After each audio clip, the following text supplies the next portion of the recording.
Welcome to the Caribbean Cricket Podcast, your one-stop shop for all things West Indies cricket. By the fans, for the fans.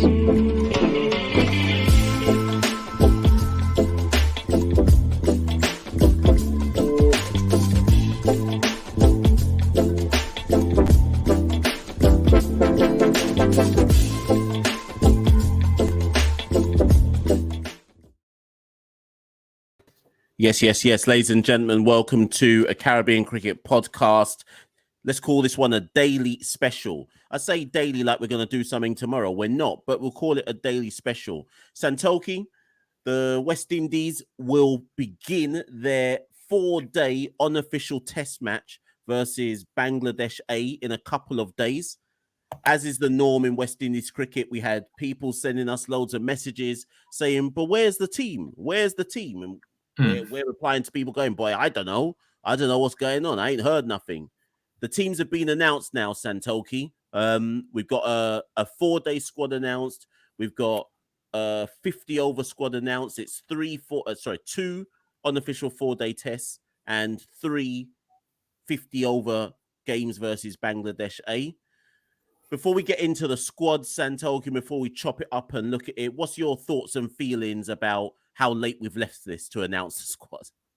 Boy, well, you know what? We announced the T20 squad the day before the T20 series versus India. So, true to form, West Indian style, last minute. But at the end of the day, we've got the squad now. We're here to analyze it.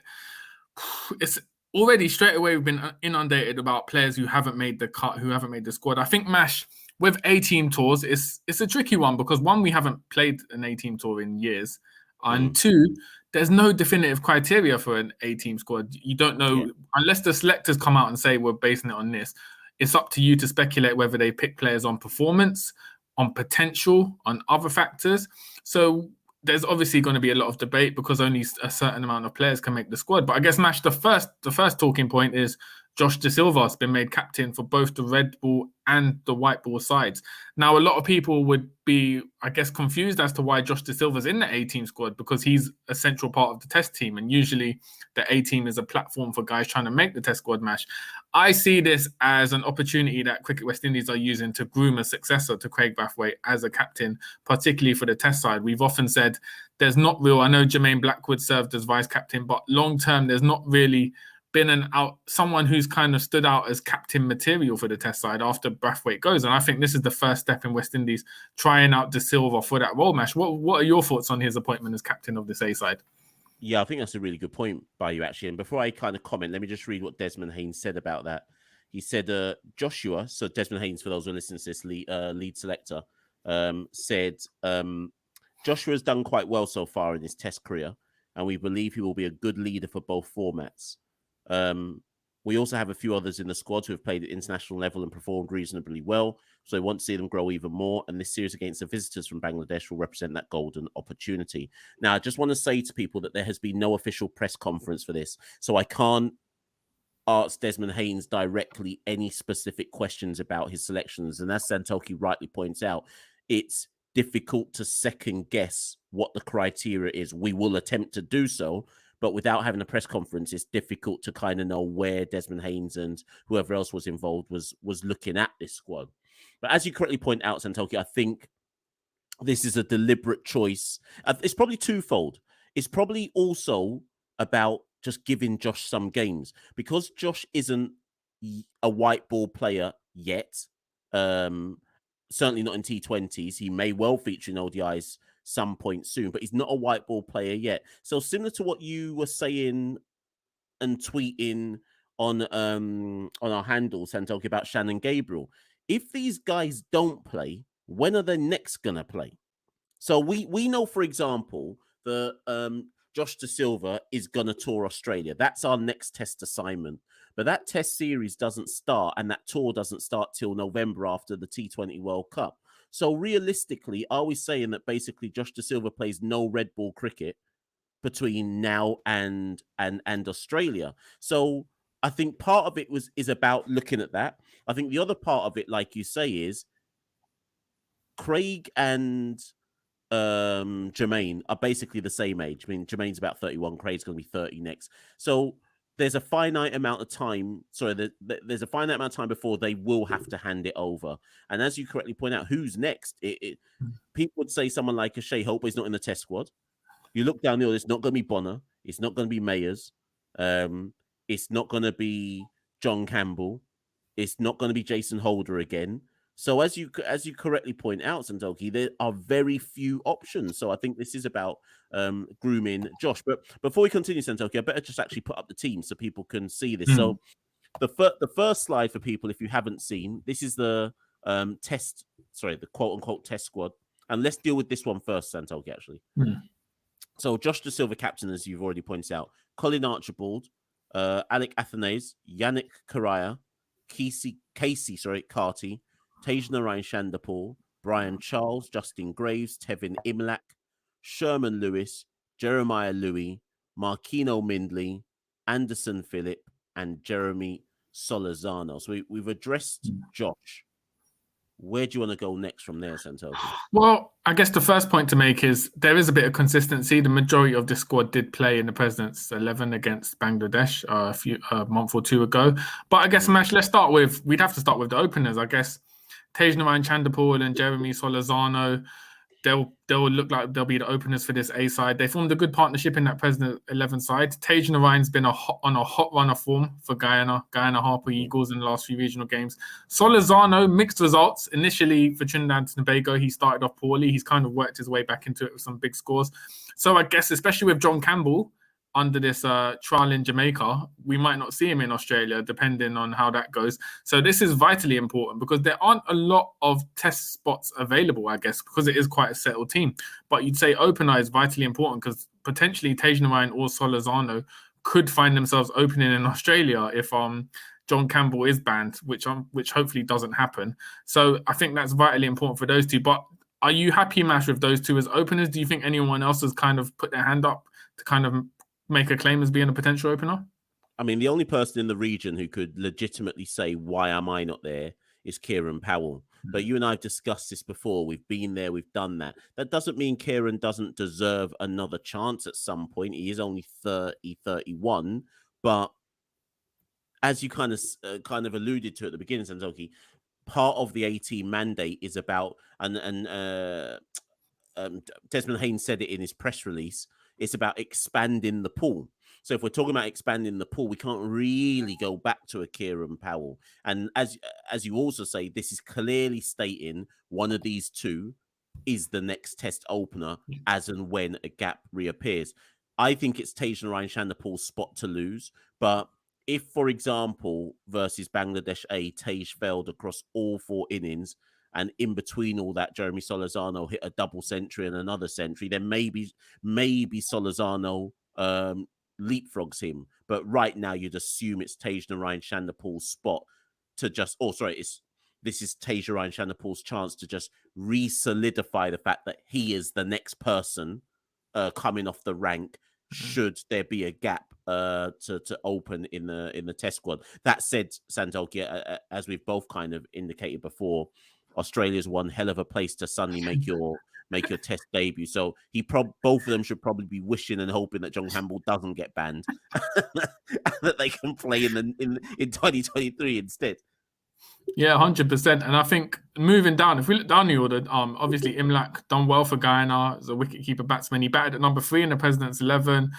Athanase and Yannick Correa, obviously, you'd imagine they would fill the middle order just based on how that President's 11 worked. I guess I have no issues with those 3. I think they're young, they've shown potential.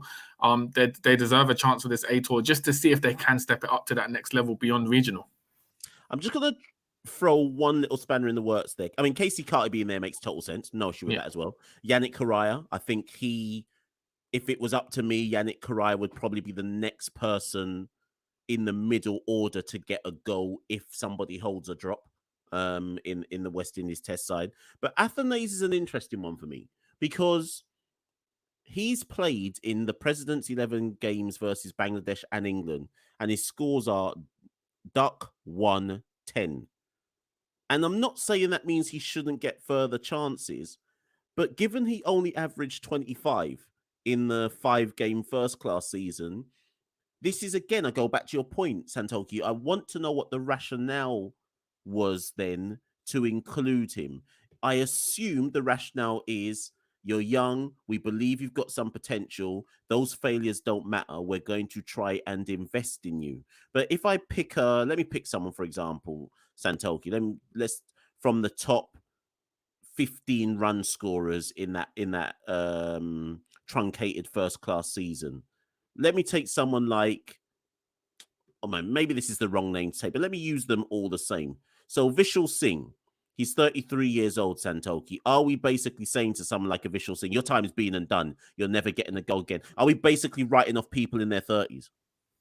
I think so at this point. I think if you're like a Vishal Singh who's had a run, even a Leon Johnson, for instance, I think essentially your time's been done. I would even go so far to say Kieran Powell, probably his time is done as well. Just the fact he's not included in this. How else are you going to make a claim to get into the test side if you're not in this? And obviously with time not on these players' sides who are coming up to their mid-30s, you'd imagine Cricket West Indies are essentially shutting the door on them ever having another foot in the test arena. And one more name I should have mentioned. I'm surprised they didn't include Raymond Reefer. Only because he deputized in Holder's place. Well, he didn't. He batted at number 3, but you know what I mean. He kind of deputized in Holder's place in the series versus Bangladesh. I know he's playing in minor league cricket at the moment, obviously in the States. Maybe their argument would be, well, he's part of the test squad already. He doesn't need to come and play some more 18 cricket. I don't know. I'm just a tiny bit surprised he wasn't included. But again, goes back to the rationale. Well, this is one question we've got from Kevin on Twitter, who said, I'm interested in the financial aspect of 18 call-ups. Are the players just paid a match fee?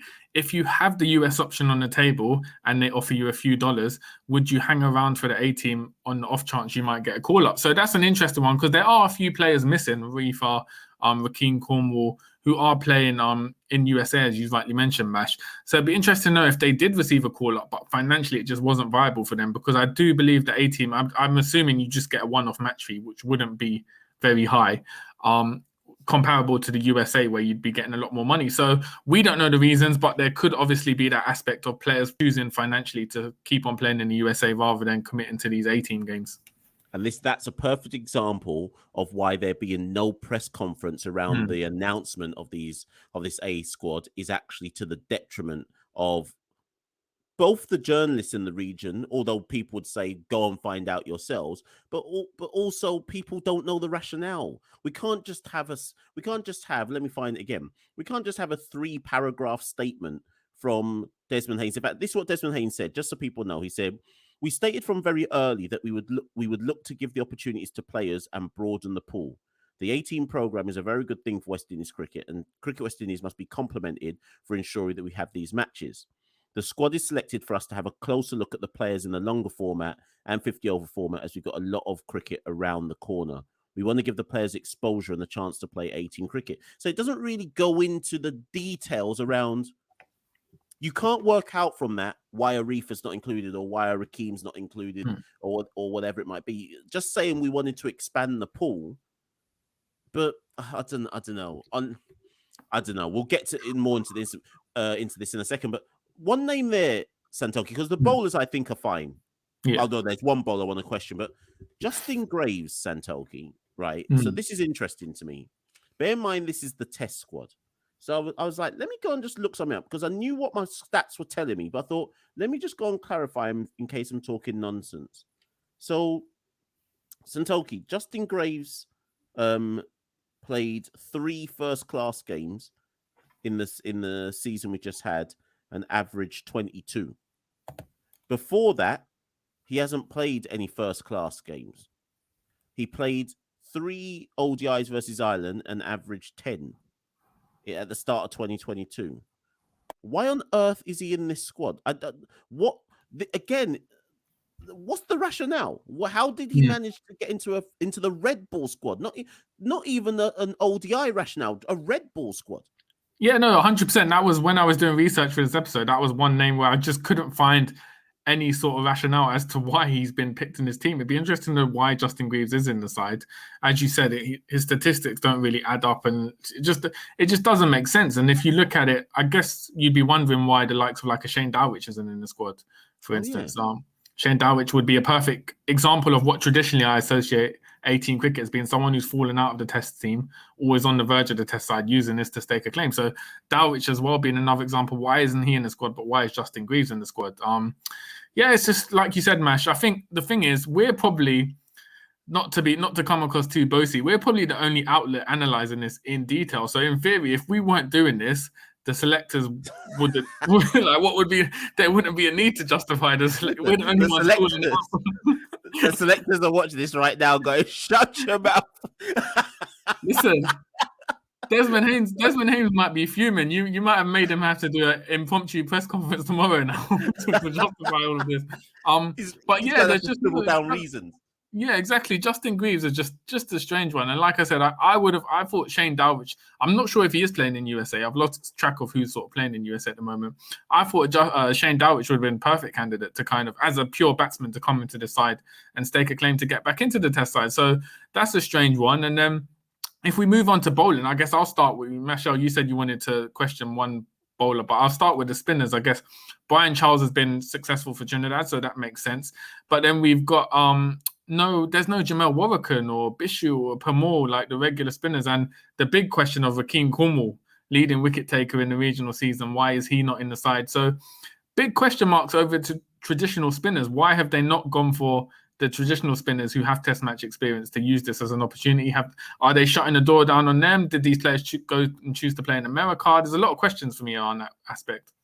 Right. So if I deal with Brian Charles first. So Brian Charles played the President's 11 game versus Bangladesh. He played the President's 11 game versus England. In that regard, and the fact that he took 16 wickets in the 5-game first-class season, albeit at 28 apiece, in that regard, for consistency reasons, I understand why Brian Charles is there. However, Brian Charles took 16 wickets in 5 matches at 28 apiece. I'm just going to call 3 bowlers, all who were ahead of him in the recently completed first-class season. Rakeem Cornwall took the most wickets in the whole first-class season, 23 wickets at 21. Permaul took 19 wickets at 29, and Multi took 17 wickets at 25.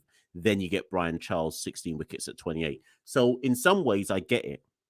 But if you were Rakeem Cornwall and you had just taken the most wickets in the first-class season, you bowl like he's an off spinner like Brian Charles is, I would take it as a diss that I'm not in the 18 squad, because by proxy, what the selectors are saying to Rakeem Cornwall, because he's not involved in the test squad, we know he's not involved in the test squad, because who's the spinner at the moment in the test squad? Who just played versus Bangladesh?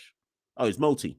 So Multi got into the test squad versus Bangladesh, and for England it was Permaul versus England, right?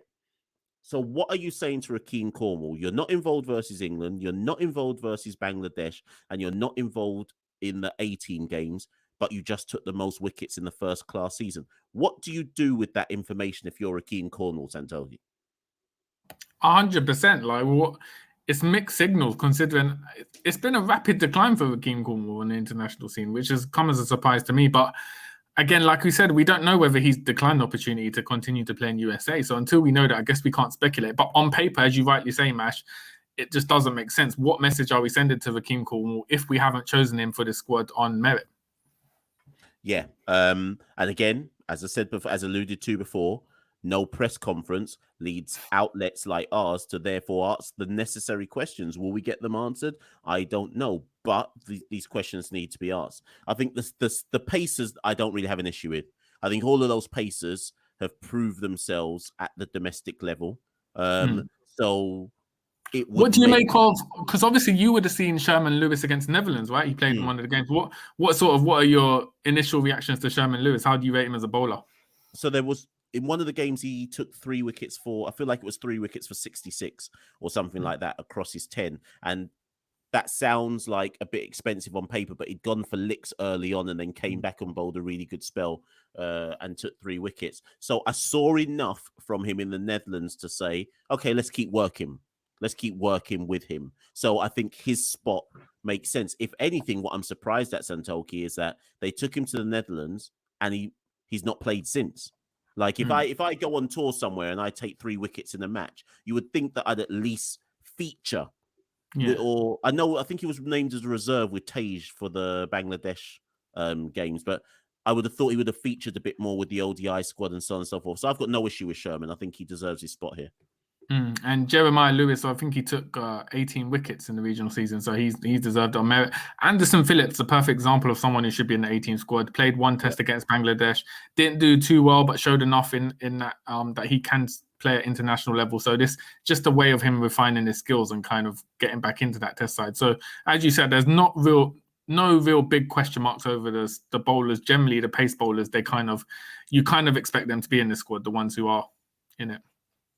Now, if we just kind of finish off by looking at the selection for the 3 50-over games. Now, this squad, Santoki, probably there's more questions with this squad, only because we're awful in ODI cricket. So I would have thought that with an A-team squad for ODI cricket, you're looking at who are the next lot we can bring in when we have to make some inevitable changes for our ODI team headed into the World Cup and players are floundering. And bro, when I saw this team, the first name I saw was Tagenaraj Shandapur.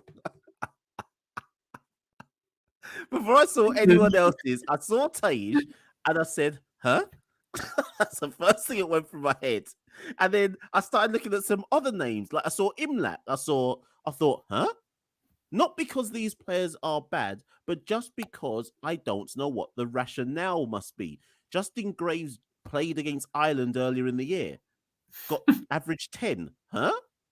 Teddy Bishop is in the Cricket West Indies Academy, hasn't done anything yet. Huh? So, I'm not saying to you, Santoki, that these players don't deserve a chance. My concern is, is the state of West Indies cricket such that we're saying that when we make changes in the ODI squads, this is where we're going next? So listen, this might have to turn into rum shot diaries. I might need a drink because when I saw Tagenaraj Shandapur, I thought surely this is a typo. This is a man who he last played a 50-over game in 2019, and he opened in that match against Trinidad. He scored 25 of 58 opening. He's got a career strike rate of just over 50, and at a time when we're cussing out Shai Hope for his strike rate. You don't make no sense. Listen, Shai Hope's Andre Russell compared to Tagenaraj Shandapur. So I don't know what. Are we saying Tagenaraj Shandapur is, like you said, are we saying Tagenaraj Shandapur is the best of the best? Like, if Shai Hope fell out of form or if opener got injured, are we flying Tagenaraj Shandapur out to bat in 50 overs as opener? Bro, we're taking Tej to the World Cup in 50-over cricket. Like, what? Like, what's going on? Now, the only way some of these names make sense to me, the only way I could justify it to myself was maybe they can't afford to fly out that many people to play the games. And that might sound ridiculous, but that might be the reason, Santoki, because there's so much crossover with the Red Bull team. Alec Athenay's crossover. Karaya makes sense, in fairness. Tej crossover. Justin Graves crossover. Tevin Imlat crossover. I'm just talking about the batters. So, and in fact, the whole bowling unit is a crossover. So do you reckon, Santoki, that finances might have come into this? Yeah, I think so. I think they've just tried to kind of keep it as small as possible in terms of the squad because, like you said, a lot of names don't make sense, but there is a crossover with the Red Bull side. So you can imagine they probably thought it's not worth having 2 flights of players to play these separate formats when it is only 3 50-over games they are playing. So maybe they just thought, let's see what this group of players, we've identified these players as having potential. Let's see what they can do in the white ball arena. So, because I think if you were picking a specific, if this was only a white ball A-team tour, I think it'd be a very different squad being picked. Yeah, true. Very, very good point. And I mean, I guess I should say to people, I'm not against Teddy Bishop being there. I think more my point is that I don't think Teddy Bishop is ready to be involved. He's only so what he's been earmarked as a good under-19 batter. He's currently in the Cricket West Indies Academy. I believe he's the only player there who has been picked from the Cricket West Indies Academy to travel across. I just don't know if it's the right thing to fast track him like that. I just I'm not sure if we're doing the right thing there.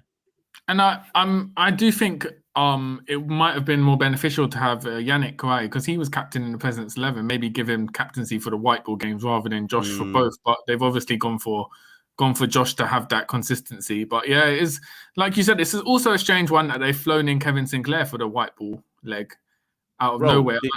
So Kevin Sinclair, you just spoke about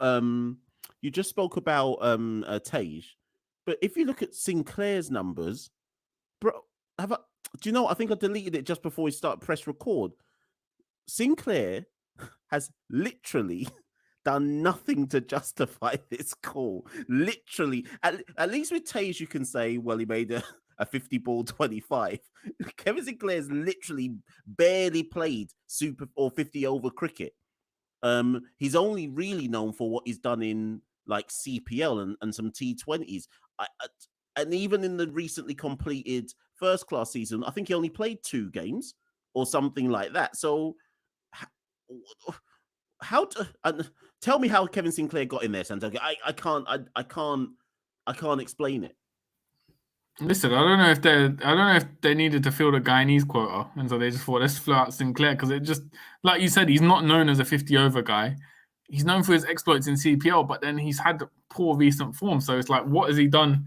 Unless they've just seen something in training or they just identified some sort of potential. But Kevin Sinclair is a baffling one for me. I just don't see why, if you are flying someone out from Guyana to come into the squad, why aren't you just taking like a Pamour or someone like that? Like who's at least that. It just doesn't make sense. But like you said, because we don't have any clarification, it's just speculation at this point. But I can't see how selectors would justify Kevin Sinclair being specifically flown out for a white ball leg as a spinner. Well, Ashmead Ned is in the academy. They could have taken Ashmead Ned if they wanted to take someone. Obviously, some people say, but Sinclair's an off spinner, etc., etc. But I'm just saying there were other options that they possibly could have looked at. Why not look at Rakeem Cornwall in white ball cricket? Like I again said it already twice. I'm going to say it a third time. Without a press conference, it is virtually impossible to understand all of these selections and to be able to do a video for you, the West Indian fans audience, to explain this, because we can't find any real rationale for some of these picks. We've tried and we can't find them. What I will say, though, is again, the bowling, the fast bowling, I think is fine. Preston McSween shouldn't be there. I think his record suggests he should be with the red ball team, not with the white ball team. But again, Sherman Lewis went on ODI tour to Netherlands, makes sense. Jeremiah Louis, they're just doing a crossover there, but I can accept that. Marquino Mindley, again, makes sense. Anderson Phillip has played ODI cricket now for West Indies, couple caps, makes sense. Shamar Springer makes a tiny bit of sense to me to look at his all-round ability. But so I'm assuming Casey Carty's not in it because he would be playing against New Zealand, I guess, in the squad. Good point. Potentially. That's the only reason I think why wouldn't. Good point, Santoki. I hadn't thought about that. So these games, that's a very good point. So I should point out to people that the games are, so the first 4-day test is from the 4th to the 7th of August. The second one is from the 10th to the 13th. And then the 3 50 over matches are the 16th, 18th, and 20th, which you are right, Santoki, the ODIs are all during that time. So yeah, that would explain why someone like a Casey Carty would not be there. But then we had a question on Twitter. I forgot who it was from, asking why isn't Solizano in the white ball squad. But then I looked at the stats. He's played a similar amount of 50 ball games as Chanderpaul. They last both played in 2019, but Solizano's had nearly a 70 strike rate compared to Chanderpaul's 50. So again, it's like for like, but Solizano's got a better strike rate. So again, how have they decided to go for Tage Narayan, unless Tage Narayan, he's not even that much younger. I think there's only a year difference between the two. So why have they decided to go for Chanderpaul over Solizano? So listen, here's my thing, right? I can't answer that question for you. Just here's my thing. We got 3 ODIs coming up against New Zealand. Let's say we have to call in a replacement from this squad because there's an injury, COVID, whatever might be. Who are we taking then? We'd have to probably take Josh, you know. We'd probably... I think bowling wise, obviously you've got Anderson, Phillip, and Sherman Lewis who've got that experience of playing for West Indies. So I think bowling wise, like you've kind of suggested across this episode, it makes more sense. It's more coherent. We have a stronger bowling lineup. Batting wise, yeah, if you look at that top order batting lineup, Justin Greaves would be an obvious guy to come in because he played against Ireland, but he done so badly. Would you take him based on that? And then Josh De Silva. He obviously he played well for the emerging players in 2019, so he has got potential in 50 over format, but he hasn't played much 50 over cricket. So, are you just going to take him if needs be based on the fact that he plays for West Indies? He's sort of becoming like an integral part of the Test side. Do you just base it on the international experience? But there's no obvious. I can't see any obvious names in there that you would fly out to go into the ODI squad, and who would succeed. It's in many ways. As we bring this one to a close, in many ways, though, Santoki, these two squads almost sum up everything that we've been saying. And the kind of our kind of first proper official, where it was just us two, episode of 99.94, we spoke about our white ball team, specifically the ODIs. And actually, when I look at this list, I feel like this echoes the point we were making on West Indies on 99.94. The pool just isn't that deep. And if this is the best that we can select as a next in line ODI squad, give or take whatever other reasons might exist, our pool just isn't that deep. And this is why we were saying we can't afford to lose a Lewis or a Hetmeyer, because look what's next if you lose a Lewis or a Hetmeyer. Like, where do we turn to next? But let's try and look at the positive, Santoki. For all we know, this team will perform versus Bangladesh A and will learn something new about a player we otherwise wouldn't have considered. So for all we know, Justin Greaves will, or Tevin Imlat, for example, might hit back-to-back hundreds and be like, oh, let's now go and invest in them. So we got to try and look at the positives and hope that actually this reveals a player who we've essentially put in there based on potential, who we can now turn to. Yeah, 100%. I think like selectors are there because they have the wisdom. They've obviously seen something in this cohort of players. And like you said, all it takes is for someone like Justin Greaves to hit a century in the first 50 over, and we're like, okay, this guy's got potential, which we didn't think he had. So yeah, I'm optimistic that these guys have been picked for a reason. So hopefully they can step up to level. But as well, it's an 18 tour. It's there. It's a make or break for it. So if they don't perform, there's obviously will be other players who will get called up for the next 18 tour. So there will be pressure on these players to perform. So you hope they can live up to it. Most definitely. It's just worth saying, people, I'll just take this off the screen now. It's just worth saying, people, that these games will be streamed live on the Cricket West Indies YouTube channel. So starting with Thursday's 4-day unofficial test match, if you are somebody who's deeply invested in West Indies cricket, you can, the ball-by-ball scores will be on the main website, but the game will be streamed live. So do get into those lives if that's your thing, to get a closer look at how these players are doing.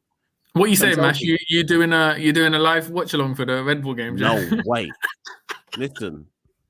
I'm taking a watch along break. These people are killing me out here. I will not be doing any Mash, more. Though, hardest working man in cricket. Day in day out, grinding with the watch alongs. Listen, in the watch along today, someone asked me if I'm going to do a watch along for the Australia West Indies day nighter. Listen, this is why you shouldn't do too many things, because people start to take it for granted. But on a more serious note, people, we've shown you the squads. We've tried to give you some analysis and some rationale and some justification. We are not the chairman or the lead selector, so we can't give you any inside knowledge, like I say, but we try to give you some rationales and justifications. By all means, get in the comments after you've watched this video. Let us know what you think about what we've said. Let us know what you think about those squads. Follow the Caribbean Cricket Podcast. You know what? With Santoki on here. Follow the Caribbean Cricket Podcast on all the usual channels. You can support Caribbean Cricket Podcast at www.patreon.com/Carib Cricket. Follow us on Twitter and on Instagram. And if you don't know already, we are doing a tri-weekly show on West Indies on 99.94 DM. Go and follow that wherever you listen to your podcasts, Spotify, Apple, YouTube, etc., to get more content like this, but on a tri-weekly basis. I'll let you wrap up, Santoki. Yeah, so as you know, never a dull day in West Indies cricket. We'll be talking about stories such as DeAndre Dottin's shock resignation from the West Indies side, looking at Barbados at the Commonwealth Games, looking at the T20Is versus India. If you want that regular content, it'll be on 99.94. Just follow them on social media. And as Mash said, it'll be tri-weekly, so 3 episodes a week of good content. But that is all. We look forward to seeing the 18 matches starting this Thursday. Hopefully, West Indies can secure a few wins against Bangladesh A, and hopefully we can find future international stars in these squads. But that's been a daily show looking at the 18 squad. We're going to take, if you've got any questions, actually, or any feedback, just drop us on at Carib Cricket, Instagram, Twitter, as Machel said, and we'll be happy to answer. But that's all for now, folks. So good night, good afternoon, good morning, wherever you're listening to the world, and we'll catch up soon. Peace. We rule the cricket world. Now the rules seem coming. Welcome to the Caribbean Cricket Podcast, your one-stop shop for all things West Indies cricket. By the fans, for the fans.